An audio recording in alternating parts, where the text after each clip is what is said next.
ভান্ডারটা দেখছো, এই ভান্ডারটা হচ্ছে অনেক দিন আগের, মানে প্রায় 4.5 বছর হয়ে গেছে। ও যখন অনেক ছোট ছিল তো তখন এই ভান্ডারটা নিয়েছিলাম। আর এই ভান্ডারে যত পয়সা কিন্তু ওর হাত দিয়েই ফেলতো, মানে ওই ফেলতো আর কি বেশিরভাগটাই। তো ও টাকাগুলো ভাঁজ করে করে এর মধ্যে রাখতো। তো আজকের এই ভান্ডারটা ভাঙবো আর দেখবো যে কত টাকা জমেছে 4.5 বছরে। আমরা প্রতিদিন ফেলতে পারতাম না, বাট বেশিরভাগটাই ফেলতাম মাসে, বাট অনেক সময় মিস করে যেতাম। তো দেখি যে কত টাকা হয়েছে। চলো চলো ভাঙবো তো ভান্ডারটা। তো চলো স্টার্ট করি।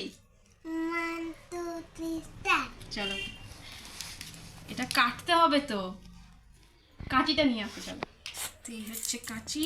আসিয়া, মজা হচ্ছে তো? মানে আমরা ভীষণ এক্সাইটেড, কবে থেকে এই ভান্ডারটা ভাঙবো ভাঙবো করছি। আজকে ফাইনালি এটা ভাঙবো। আবার টাকা না কেটে যায় কাটতে গিয়ে, দেখি ভয় লাগছে কিন্তু। এইটা দেখো, এখানটা কি সুন্দর লাগছে।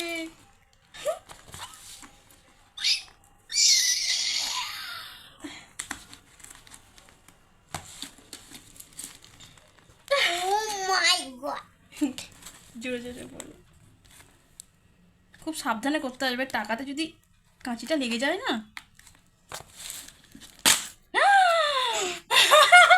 কত পয়সা আছে নাকি দেখো, মনে হচ্ছে গুপ্তধন পেয়ে গেছি।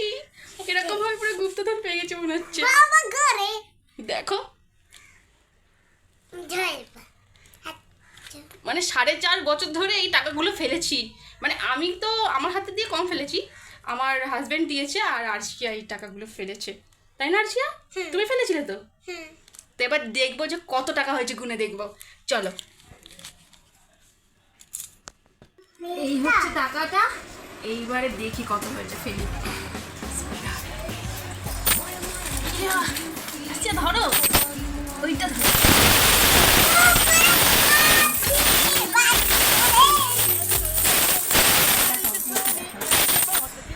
ও মাই গড, দেখো আর নেই কিন্তু কিছু। কত পয়সা সব আমি ফেলেছি এইটা। তো তোমরা দেখতেই পাচ্ছ কত টাকা হয়েছে। তো এবার আমরা গুনি, তারপর তোমাদেরকে দেখাচ্ছি। আর তোমরা কমেন্ট করো যে এতে কত টাকা হতে পারে।